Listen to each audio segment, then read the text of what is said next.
జై సద్గురు. నేను ఉప్మా చేస్తున్నాను. మా చిన్నారి కన్నయ్యకు, కృష్ణ కన్నయ్యకు చేస్తున్నాను. ఆయనకు రవ్వ ఉప్మా అంటే చాలా ఇష్టం అంట అని చెప్పినాడు. అందుకనే చేస్తున్నాను. మరి అమ్మ నాకు ఉప్మా చేసి పెట్టవా అని అడిగాడు. చేసి పెడుతున్నా. కన్నయ్య కదా మరి నాకు బిడ్డ, ఇంకెవరున్నారు? అన్నీ ఆయనే. ఆయనకు నేను అన్నీ, ఆయనకు నాకు అన్నీ కదా.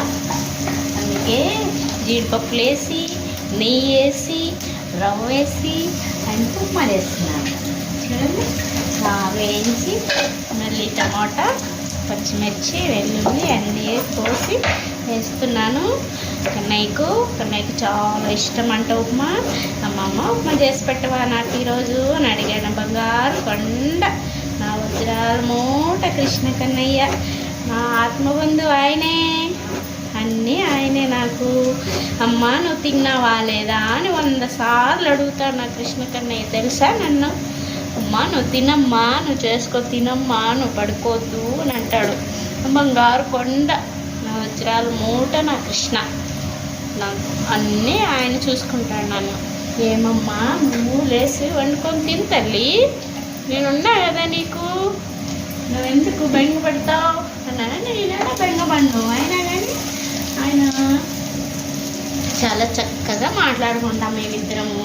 నాకేం కావాలన్నా అన్నీ చేస్తాడు ఆయన, చూస్తాడు, అన్నీ తెచ్చిపెట్టాడు.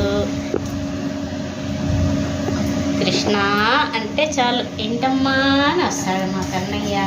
మేము ఇద్దరం హ్యాపీగా మాట్లాడుకుంటాం. నాకెవ్వరు ఫ్రెండ్స్ లేరు. ఆయనే ఫ్రెండు, ఆయనే దేవుడు, ఆయనే తల్లి తండ్రి.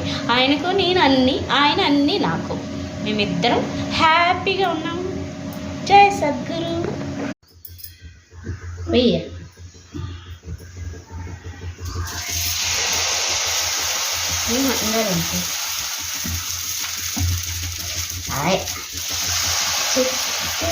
పట్టుకో.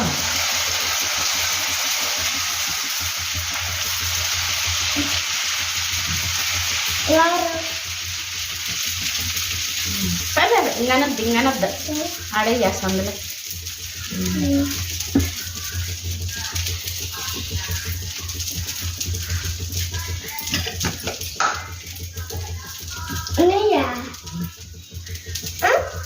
అవును.